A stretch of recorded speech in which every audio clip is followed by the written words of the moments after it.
হযরত উমর বলেন, ও wise Qarni, আমার নবী ইন্তেকালের আগে এই জামাগুলো তোমাকে দিয়ে গেছে রে ওয়াইস কারনী। আর বলছে, উমর যদি আমার ওয়াইসের সাথে দেখা হয়, আমার ওয়াইসকে আমার জামা হাদিয়া দিবা, আর বলবা আমার উম্মতের জন্য ওয়াইস যেন দোয়া করে। হযরত ওয়াইস আল কারনী বসা থেকে দাঁড়িয়ে গেলেন, দাঁড়ায় বলে, ও আল্লাহর নবীর সাহাবী উমর, ও নবীর কলিজার টুকরা জামাতা হযরত আলী গো, কত গুণগান শুনলাম, কোনদিন আপনাদেরকে দেখার সৌভাগ্য হয় নাই।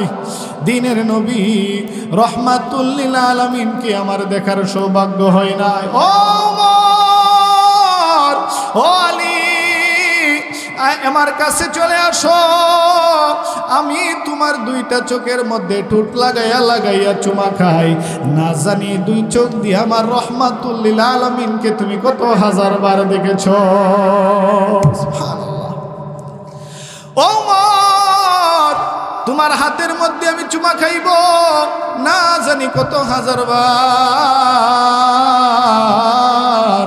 আমার নবীর শরীর মুবারকে তোমার হাত লেগেছে রে উমর, কারণ আমার নবী দুনিয়ার জমিনের মধ্যে যে সময় আসছিলেন, আমার নবী বড় এতিম ছিলেন। আমার নবী ব্যথার ব্যথী, দুঃখীর দুঃখী আমার নবী ছিলেন। আমার নবী মক্কার কুবাইস নামক পাহাড়ের মাঝে আমার নবী খেলা করে তাকায় দেখলেন সন্ধ্যার সময় মক্কার বাচ্চারা তাদের বাবা তাদেরকে নিয়ে যায়। বাচ্চাগুলোর বাবারা আসিয়া বাচ্চাগুলোকে সালাম দিয়া চুমা খায়, কত মহব্বত করে। আমার নবী তাকাইয়া তাকাইয়া ফুফাইয়া ফুফাইয়া কান্না করে, ডানে তাকায় বামে তাকায়, আমার বাবা কই, বাবা বাবা বাবা বলে ডাকতে ডাকতে মা আমেনার কাছে গিয়ে বলে, আম্মা গো। মক্কার ছেলেরা বাবা বাবা বলিয়া বাবার কোলে উঠে, আমার বাবা কই, আমার বাবা কই, আমার বাবাকে দেখতে আমার মনে চায়। মা আমেনা তাকে দেখলেন 7 বছরের বাচ্চা বাবা বাবা বলে চিৎকার করে। এই বাচ্চাকে কি করে বলবো তোর বাবা দুনিয়ায় নাই? কিন্তু এই 7 বছরের বাচ্চা তো আর সাধারণ 8-10টা বাচ্চার মতন না। আমার নবী বলেন, আম্মা বলেন না গো, আমার আব্বা কোথায়? মা আমেনা বলেন, বাবা মুহাম্মদ, আমি জানি তোমার বাবাকে আমি এনে দিতে পারবো না, কিন্তু আমি তোমার বাবার কবরে নিয়ে যাইতে পারবো। তোমার বাবার কবর হইল মদিনাতে। একজন জগৎ বিখ্যাত তাবিঈন ছিলেন, জিনার নাম আমাদের গ্রামগঞ্জের মানুষ ওয়াসকুরুনি পাগলা নামে সবাই চিনে, ঠিক না? এটা আমাদের গ্রাম্য একটা কুসংস্কার। এই নামটা, ওনার নামটাকে কুসংস্কার ভাবে সরাই দিছে, ওয়াসকুরুনি পাগলা। বিদেতে খুব বালা করেছেন এই নামটা। আসলে নাম রইব ওয়াইস আল কারনী রহিমাহুল্লাহ। এই শুদ্ধ নাম হয়েছে এটা। এটার বাংলাতে আমরা কই কি তা শর্ট করে কই ওয়াসকুরুনি ওয়াসকুরুনি ওয়াসকুরুনি। ওনার নাম হইছ ওয়াইস। করন শহরে ওনার বাড়ি। ইয়ামেনের একটা জায়গা আছে, নাম শহরের নাম হলো করন। এই করন শহরে তিনি জন্মগ্রহণ করছিলেন, এই জন্য তিনার নাম করনি। আর মূল নাম হচ্ছে কি ওয়াইস। আর করন শহরে জন্মগ্রহণ করার কারণে ওনার নাম হয়েছে কি ওয়াইস আল কারনী রহিমাহুল্লাহ। তিনার বাড়ি ছিল ইয়ামেন দেশ, নবীজির জমানার মানুষ। চিঠি লেখছে নবীজির কাছে, হুজুর আমার মার সেবা যত্ন করতে হয়, আমার বৃদ্ধ মা চলাফেরা করতে পারে না, খাবার দাবার খাইতে পারে না, বাথরুম প্রস্রাব করতে পারে না, আমার সহযোগিতার প্রয়োজন। আমার মার সারাদিন সেবা যত্ন করি, হুজুর দিলটা তো পড়ে রয়েছে মক্কার দিকে আপনাকে দেখার জন্য, দিলটা খুব উজাড় হয়ে রয়েছে কোন সময় আপনাকে দেখব, কিন্তু আমার মার সেবা যত্ন করার কারণে আমি আসতে পারি না আপনাকে দেখার জন্য। চিঠি লেখছে, হুজুর আপনি যদি অনুমতি দেন আমার এই বৃদ্ধ অসুস্থ মাকে আমি ঘরে রাখা মক্কাতে আপনাকে দেখার জন্য আসবো, আপনি অনুমতি দেন।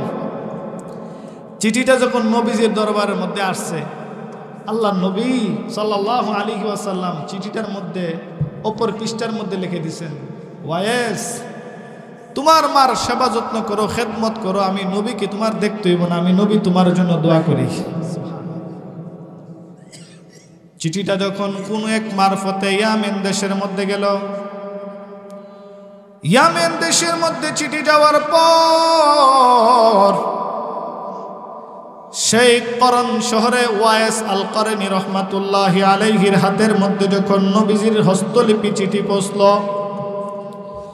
ওয়াইস আল করনি চিঠি মুবারক হাতের মধ্যে লইয়া চোখের মধ্যে লাগায়, ঠোঁটের মধ্যে লাগায়,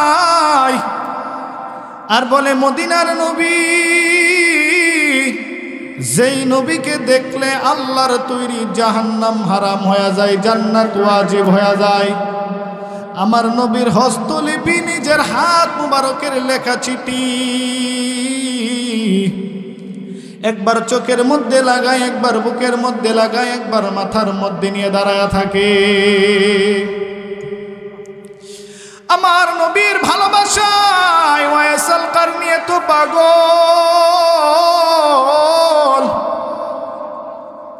নবী আমার এত মহব্বত করতেন ওয়াইস আল করনিকে, ওয়াইস করনি আমার নবীকে এত মহব্বত করতেন, জীবদ্দশায় নবীজির দিদার ওয়াইস আল করনির নসিব হয় নাই।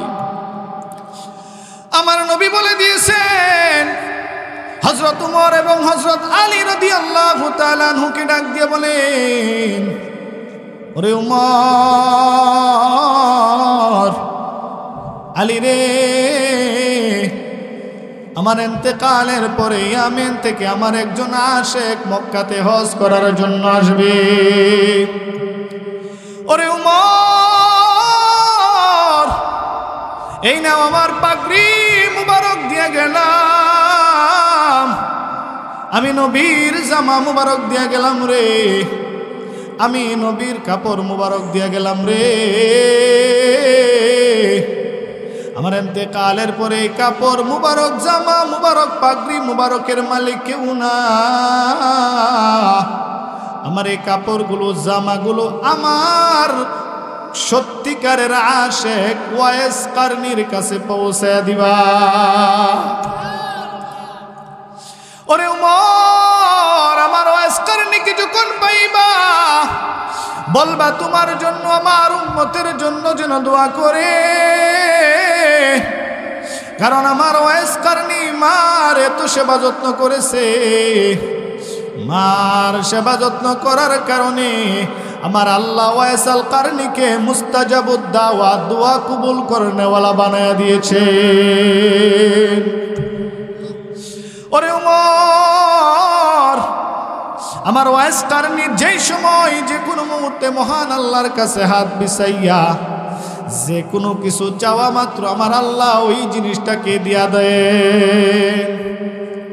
ওরে উমর, এই না আমার জামার গাট্টি দিয়া দিলাম, আমার ওয়াইস করনির কাছে আমি নবীর জামাগুলো পৌঁছায়া দিবা। দীর্ঘদিন পর নবীর ইন্তেকালের পর হযরত আলী রাদিয়াল্লাহু তাআলা, হযরত উমর রাদিয়াল্লাহু তাআলা আনহু দুজন মক্কা শরীফে হজের সময় অনেকজনকে জিজ্ঞাসা করে, এ ভাই আল্লাহর ঘরের মেহমান, বলো না ইয়ামেন শহর থেকে তোমরা কেউ আসছনি হজ করার জন্য? বিচার তালাশ করতে করতে করতে করতে একদিন ঠিকই আরাফার ময়দানের মধ্যে যাইয়া হযরত উমর জিজ্ঞাসা করলেন, ও ভাই বলেন না ইয়ামেন শহর থেকে কেউ হজ করতে বছর মক্কাতে আসছেনি? বলে আমরা ইয়ামেনের বাসিন্দা। হযরত আলী বলেন, ও ভাই, বলেন না করণ শহরের কোন মানুষ হজ করতে আসছেনি? একদল মানুষ দাঁড়ায় গেল, হুজুর আমরা করণ শহরের। হযরত উমর বলেন, করণ শহরের অধিবাসী হইলে বলো না ওয়াইস করণী নামে কোনো ব্যক্তি হজ করতে আসছেনি? বলে হুজুর ওয়াইস করণী নামের একজন ব্যক্তি আমাদের সাথে এই বছর মক্কাতে হজ করতে এসেছে। হযরত উমর দৌড়ে গেলেন, হযরত আলী দৌড়াইয়া যায়, তাকায় দেখলেন ওয়াইসুল করণী ওই আরাফার পাহাড়ের পাদদেশের মধ্যে নামাজ পড়তেছেন, উট চতুর্দিক দিয়ে ঘুরতেছে। হযরত উমর যখন কাছে গেলেন, আলী যখন কাছে গেলেন, হযরত ওয়াইসুল করণী নামাজ সংক্ষিপ্ত করিয়া সালাম ফিরাইয়া তাকায় দেখলেন দুইজন ব্যক্তি তার পাশে দাঁড়ায় আছে, প্রধানমন্ত্রী আর নবীজির জামাতা হযরত আলী। এখন তো ডিজিটাল জমানা, টিভির মধ্যে ইউটিউব ও ফেসবুকে যে বাচ্চা 2-2.5 বছর হেও প্রধানমন্ত্রী চিনে, উপদেষ্টা চিনে, কথা কোন ঠিক কিনা? ওই আমলে তো কে ছিল আমিরুল মুমিনিন, কে ছিল প্রধানমন্ত্রী, নাম শুনতো উমর আলী, কিন্তু সরাসরি তো দেখতে পারছে না, চিনতে পারত না। হযরত উমর সালাম দিলেন, আসসালামু আলাইকুম ওয়া রাহমাতুল্লাহ। সালামের জবাব দিয়ে বলেন, কে আপনারা, আমার কাছে কি চান? আমি একটা সাধারণ রাখাল মানুষ, আপনাদের বেশভূষা তো মনে হয় আপনার উচ্চ তবকার কোনো মানুষ হইবেন। হযরত আলী বলেন, ও ভাই, আগে বলেন আপনার নাম কি? ওয়াইস। আপনার বাড়ি কি ইয়ামেন দেশ করণ শহরে? বলে, হ্যাঁ আমার নাম ওয়াইস, আমার বাড়ি ইয়ামেন শহরে। হযরত উমর বলেন, ও ওয়াইস করণী, আমার নবী ইন্তেকালের আগে এই জামাগুলো তোমাকে দিয়া গেছে রে ওয়াইসুল করণী। আর বলছে, উমর যদি আমার ওয়াইসের সাথে দেখা হয়, আমার ওয়াইসকে আমার জামা হাদিয়া দিবা, আর বলবা আমার উম্মতের জন্য ওয়াইস যেন দোয়া করে। হযরত ওয়াইসুল করণী বসা থেকে দাঁড়িয়ে গেলেন, দাঁড়ায় বলে, ও আল্লাহর নবীর সাহাবী উমর, ও নবীর কলিজার টুকরা জামাতা হযরত আলী গো, কত গুণগান শুনলাম, কোনদিন আপনাদেরকে দেখার সৌভাগ্য হয় নাই।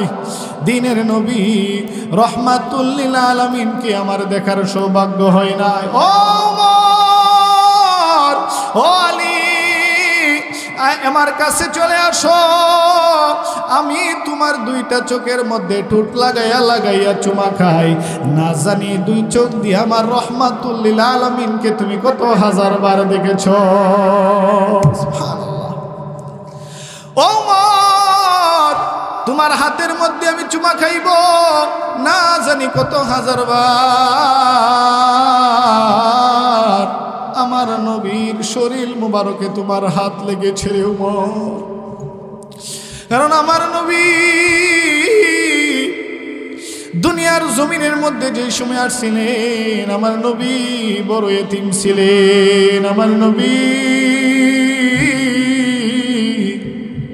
ব্যথার ব্যথী, দুঃখীর দুঃখী আমার নবী ছিলেন। আমার নবী মক্কার কুবাইস নামক পাহাড়ের মাঝে আমার নবী খেলা করে, তাকায় দেখলেন সন্ধ্যার সময় মক্কার বাচ্চারা তাদের বাবা তাদেরকে নিয়ে যায়। বাচ্চাগুলোর বাবারা আসিয়া বাচ্চাগুলোকে সালাম দিয়া চুমা খায়, কত মহব্বত করে। আমার নবী তাকাইয়া তাকাইয়া ফুফাইয়া ফুফাইয়া কান্না করে, ডানে তাকায় বামে তাকায়, আমার বাবা কই, বাবা বাবা বাবা বলে ডাকতে ডাকতে মা আমেনার কাছে গিয়ে বলে, আম্মা গো মক্কার ছেলেরা বাবা বাবা বলিয়া বাবার কোলে উঠে, আমার বাবা কই, আমার বাবা কই, আমার বাবাকে দেখতে আমার মনে চায়। মা আমেনা তাকে দেখলেন 7 বছরের বাচ্চা বাবা বাবা বলে চিৎকার করে। এই বাচ্চাকে কি করে বলবো তোর বাবা দুনিয়ায় নাই? কিন্তু এই 7 বছরের বাচ্চা তো আর সাধারণ 8-10টা বাচ্চার মতন না। আমার নবী বলেন, আম্মা বলেন না গো আমার আব্বা কোথায়? মা আমেনা বলেন, বাবা মুহাম্মদ, আমি জানি তোমার বাবাকে আমি এনে দিতে পারবো না, কিন্তু আমি তোমার বাবার কবরে নিয়ে যাইতে পারবো। তোমার বাবার কবর হইল মদিনাতে। আমার নবীকে নিয়ে মা আমেনা মদিনার উদ্দেশ্যে রওনা হয়ে গেলেন। মদিনার উদ্দেশ্যে রওনা হইয়া মদিনার নিকটবর্তী পৌঁছার পরে আমার নবীর মা আমেনা বলেন, বাবা, যে বাবা বলে চিৎকার করছো দিনে রাত্রে সকালে বিকালে কত কান্না করেছো আব্বা আব্বা বলিয়া, ও আমার সন্তান মুহাম্মদ, ওই যে তোমার বাবার কবর। ইতিহাসের কিতাবের মধ্যে লেখে আমার নবী একটা দৌড় দিয়েছে বাবার কবর দেখিয়া। কবরস্থানের মধ্যে ঢুকিয়া আমার নবী বাবার কবরের পাশে দাঁড়াইয়া দাঁড়াইয়া ফুফাইয়া ফুফাইয়া কান্না করে বাবার কবর জড়ায় তুলে বলে, আব্বা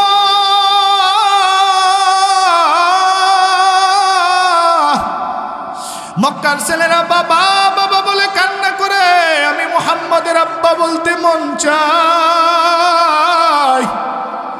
ও আমার আব্বা গো, কেমনে মাটির ঘরে ঘুমায় রইলেন আব্বা? একটাবার উঠে আসেন না, আমি আপনার কপালের মধ্যে চুমু খাই মরে আব্বা। মাসুম বাচ্চার কান্না দেখিয়া মা আমেনা বেহুশ হওয়ার মতন উপর কম শুরু হয়ে গেছে। ছোট্ট বাচ্চা কবরের পার দাঁড়াইয়া বাবা বাবা বলে কত কান্না করে। হঠাৎ করে আমার নবী যখন বাবা আব্দুল্লাহর কবর থেকে বিদায় নিয়া আমার নবী যখন মার হাত ধরে আবার মক্কার উদ্দেশ্যে রওনা হয়ে গেলেন। মক্কা মদিনার মাঝখানে একটা শহর, একটা জায়গা, একটা গ্রামের নাম হইল আবুয়া নামক শহর। সে আবুয়া নামক শহরের মধ্যে আইসা মা আমেনার শরীরের মধ্যে জ্বর উঠে গিয়েছে। জ্বর, প্রচন্ড মাথা ব্যথা, বুকের ব্যথা, মরুপান্তর কেউ নাই, মানুষজন নাই, পশু পাখি নাই, কেউ নাই, গাছপালা নাই। আবুয়া নামক একটা মরুভূমির মধ্যে আমার মা আমেনা সন্তান নিয়ে দাঁড়ায় গেল। সঙ্গে ছিল কৃতদাসী উম্মে আইমান। আমার নবীর মা আমেনা উম্মে আইমানকে ডাক দিয়ে কই, উম্মে আইমান রে, আমার মন কয় আমি আমেনার মক্কা ফিরে যেতে পারবো না। ও উম্মে আইমান, উম্মে আইমান গো, আমার 7,000 দর মুহাম্মদ রে তোর হাতে উঠে দিয়া গেলা। উম্মে আইমান কান্না করে আর বলে, ও মুহাম্মদ নবী, জন্ম হইয়া বাবা বাবা বলে ডাকতে পারো নাই, এখন যদি আপনার মা দুনিয়া থেকে বিদায় হইয়া যায় আপনি কি করে সহ্য করবেন গো নবী? আমার নবীর মা আমেনা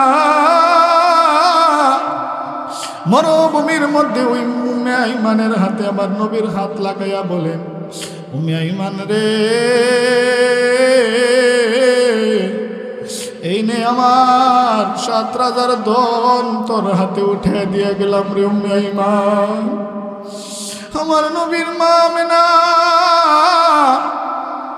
ওই আবুয়া নামক জায়গার মধ্যে আমার নবীর মা আমেনা দুনিয়া থেকে বিদায় হয়ে গিয়েছে। মার লাশ দুনিয়া আমার নবী কান্না করেন, আল্লাহর আরশ কান্না করেন, হাজার হাজার লক্ষ লক্ষ ফেরেশতারা কান্না করে। আমার নবীর কান্নার কারণে আবহাওয়ার মাটিগুলো জোর জোর করে কান্না করে শুরু করেছে। আমার নবীর মা আমেনার দেহ মোবারকগুলো, আমার নবীর মা আমেনার দেহ মোবারককে আবুয়া নামক পাহাড়ের পাদদেশের মধ্যে আমার নবী আর উম্মে আইমান দুজনে মিলে শেষবারের জন্য দাফন করেছে। মার কবর দেওয়ার পরে বারবার বারবার মদিনার দিকে তাকায় আর মার আমেনার কবরের দিকে তাকায়, আকাশের দিকে তাকায় বলে, মালিক রে, জানি না এমন কোন পরীক্ষা তুমি কোন নবীকে করেছো কিনা। আমার বাবা তো দুনিয়াতে নাই, আমার শেষ সম্বল ছিল আমার মা। আজকে আমার মা চিরদিনের জন্য বিদায় হয়ে গেল। আমি আর কাকে মা মা বলে ডাকবো রে? আমি যে মোহাম্মদ এমন এতিম, আমি মোহাম্মদের মাও নাই, আমি মোহাম্মদের আব্বাও নাই। আমি করিনি, করিতে পারিনি, ও আমি করিনি,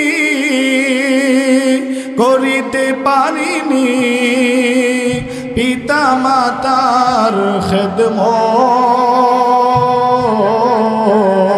করিও আমার উম্মত, করিও আমার উম্মত।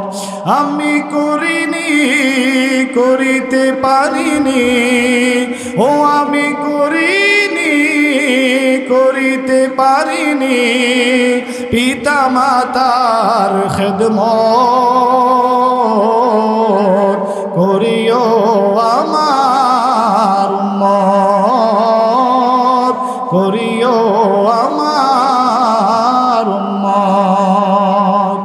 বাবার মুখে মায়ের মুখে যে তুলে দিবে খানা, তাতে খুশি রব্বানা। সুবহানাল্লাহ। বাবার মুখে মায়ের মুখে যে তুলে দিবে খানা, তাতে খুশি রব্বানা। ও আমি দেখিনি, দেখিতে পারিনি, ও আমি দেখিনি, দেখিতে পারিনি, দেখিও আমার উম্মত, দেখিও আমার উম্মত, দেখিও আমার উম্মত। আমার নবী বড় এতিম,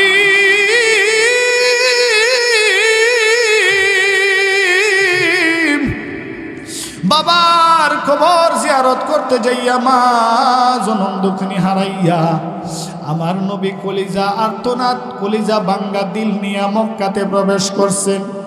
মক্কাতে প্রবেশ করার পর আমার নবী মক্কার অলিগলি ঘুরে আর বলে, আব্বা, ও আমার মা, কই গেলা গো আমাকে সারিয়া? ঘরের মধ্যে ঢুকেন আর কান্না করেন। মার ব্যবহৃত খাট দেখে দেখে আমার নবী চোখের পানি ছেড়ে দিয়া কান্না করে। এখানে এমন আল্লাহর বান্দা আছে যাদের বাবা নাই, নিজের হাতে মা জনম দুঃখিনীর লাশটা কবরে শোয়া দিছেন গো। মা কবর থেকে ডেকে ডেকে বলে, সন্তান রে, ও আমার কলিজার টুকরা সন্তান, তুই খানা না খাইলে আমি মা খানা খাই নাই, তুই কথা না বললে আমি মা কথা বলি নাই রে সন্তান। ও সন্তান, রাত্রেবেলা প্রস্রাব করে দিলে আমি মা প্রস্রাবে শুয়ে থাকছি, তোরে আরাম করে আমার বুকের মধ্যে শুয়াইছি। ও সন্তান, 5 কান পাতলা কাপড়ের প্যাকেট বানাইয়া আমি মারে কি করে কবরে শোয়া দিলি। আকে বর্মা মি রবি দামন কুশা আসরাসর ইখলাসো আলহামদু বখা। ও সন্তান, আমি মাকে কি করে ভুলে গেলি রে সন্তান, আমি মার কথা কি স্মরণ হয় না? এখানে অনেক আল্লাহর বান্দা আছেন যাদের আব্বা নাই, কারণ দুনিয়ার জমিনের মধ্যে সকলের বদলা দেওয়া সম্ভব, মা বাবার বদলা দেওয়া কখনো সম্ভব না। আমার নবী বলছে, আল জান্নাতু তাহতা আকদামিল উম্মাহাত। উম্মত রে, তোর মার পায়ের নিচে তোর বেহেশত।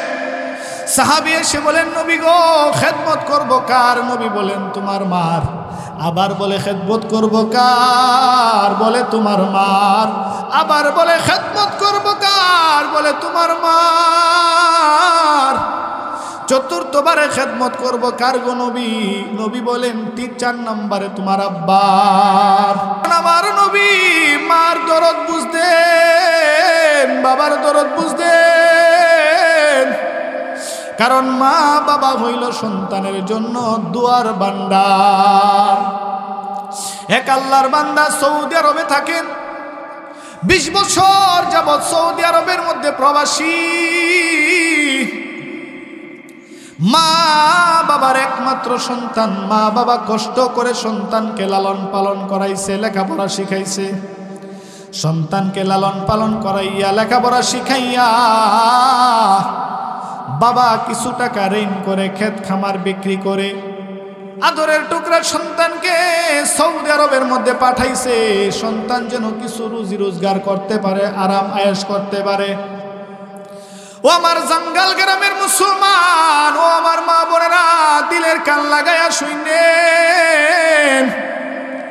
সন্তান এবার সৌদি আরবের প্রবাসী হইয়া মা বাবার কষ্টের টাকা খরচ করিয়া বিদেশে যাইয়া সন্তান এবার ভালো ভালো ইনকাম করিয়া দীর্ঘদিন যাবৎ মা বাবার সাথে কোনো যোগাযোগ নাই, কালেকশন নাই। কতদিন হয়ে গেল মা বাবার সাথে কোনো যোগাযোগ নাই। সন্তান এবার বিদেশে থাকেন, বিদেশে থাকিয়া লক্ষ লক্ষ টাকা রুজি করিয়া ব্যাংক অ্যাকাউন্টে, বিবির বউয়ের অ্যাকাউন্টের মধ্যে টাকা ছাড়ে। বাড়িতে নিজের বৃদ্ধ মা বাবার একটা বারও খোঁজ খবর নিল না। মা বাবা দুজন বৃদ্ধ হইয়া মরণাপন্ন হইয়া চিকিৎসার অভাবে বাড়িতে হাউমাউ হাউমাউ বলে কান্না করে, টাকা নাই। সন্তান এবার বিদেশের বাড়িতে 20 বছর থাকলো। 20 বছর থাকার পর সন্তান মক্কা শরীফ হজ করার জন্য যখন গেলেন, মক্কা শরীফ হজ করার সময় মক্কাতে মাতাফের মধ্যে যখন তাওয়াফ করতেছেন, মক্কাতে যখন মাতাফের মধ্যে তাওয়াফ করতেছেন, সন্তান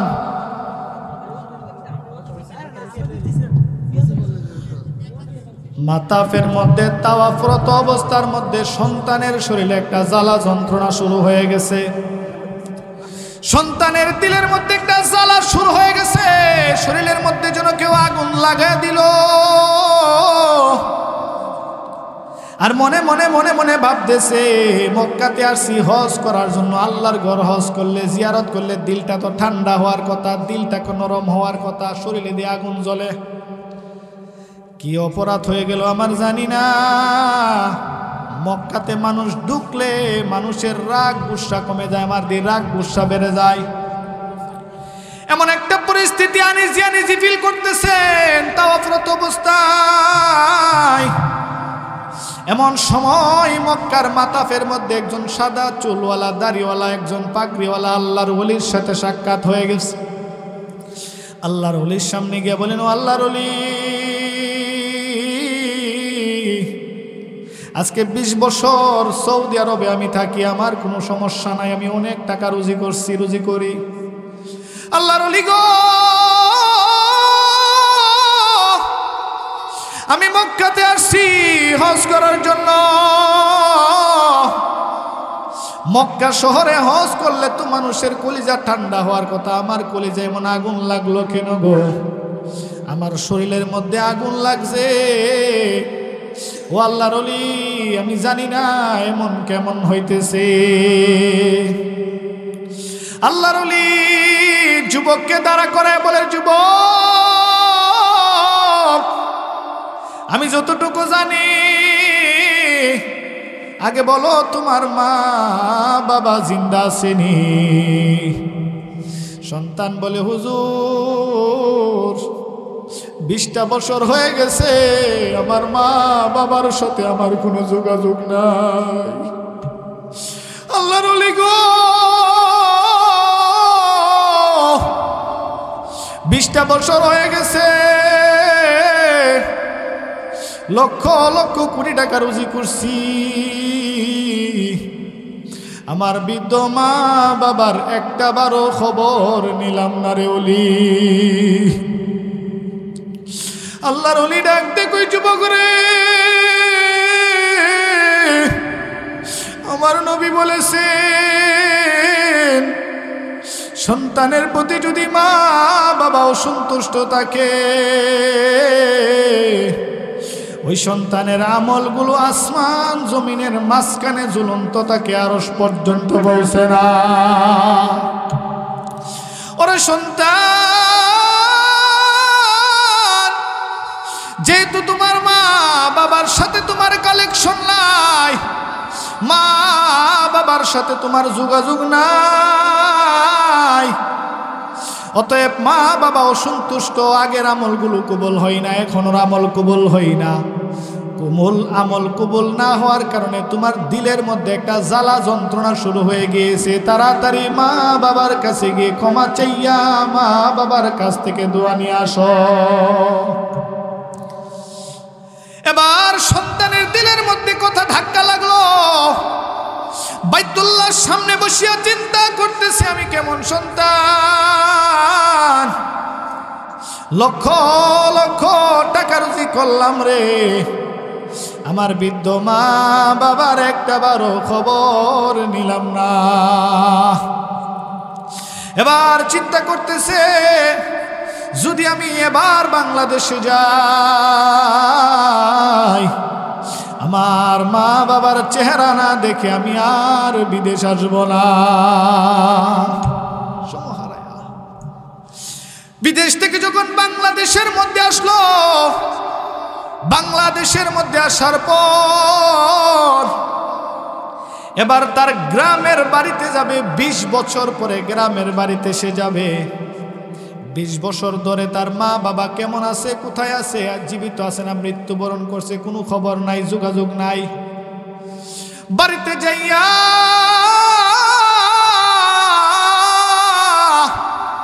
মা বাবাকে দেখবে, আছে না মৃত্যুবরণ করছে তারও কোনো গ্যারান্টি নাই।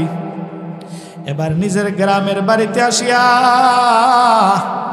একটা দোকানদারকে জিজ্ঞাসা করলো, দোকানদার ভাই বলো না আব্দুল গফুর মিয়া দুনিয়াতে আসেনি? দোকানদার বলে, ও যুবক, কত মানুষ আসে রে, কেউ তো আব্দুল গফুর মিয়ার কথা জিজ্ঞাসা করে না। ও যুবক, যুবক আব্দুল গফুর মিয়া কিছুদিন আগে দুনিয়া থেকে চিরদিনের জন্য বিদায় হয়ে গিয়েছে। যুবক এবার কান্না শুরু করছে, আমি কেমন সন্তান, আমার বাবা দুনিয়া থেকে বিদায় হয়ে গেল, আমি জানলাম না। এবার আর একটু আগে বলে, ও ভাই বলেন না গো আব্দুল গফুর মিয়ার স্ত্রীর কি খবর? দোকানদার বলে, যুবক রে, ওই বৃদ্ধ মহিলা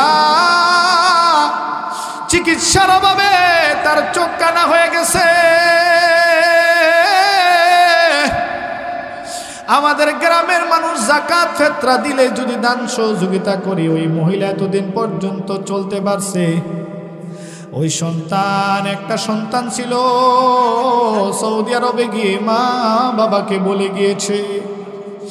জনম দুঃখিনী মা ঘরে শুয়া শুয়া ওই সন্তানের জন্য কান্না করতে করে দুইটা চোখ কানা করে দিয়েছে। সন্তানের দিলের মধ্যে ধাক্কা লাগতেছে। এবার এক পা বাড়ির দিকে দে, একবার পিছনের দিকে দে, একবার বাড়ির দিকে দে, একবার পিছনের দিকে দে। আস্তে আস্তে আস্তে আস্তে হাঁটতে হাঁটতে বাড়ির কাছে গিয়া দেখেন একটা ভাঙ্গাচুরা কুড়ের ঘরের মধ্যে একটা বৃদ্ধ মহিলা আল্লাহ আল্লাহ নামের জিকির করতেছে।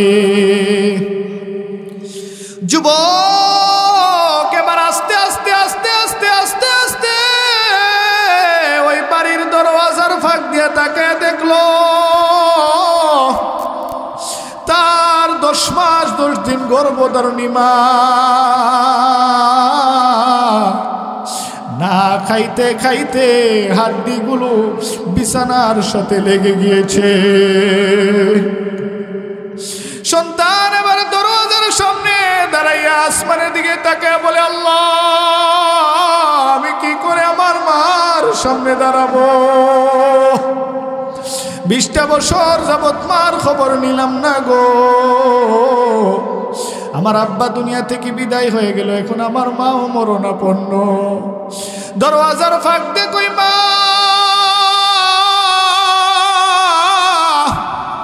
আমি তোমার সন্তান, তোমার ঘরের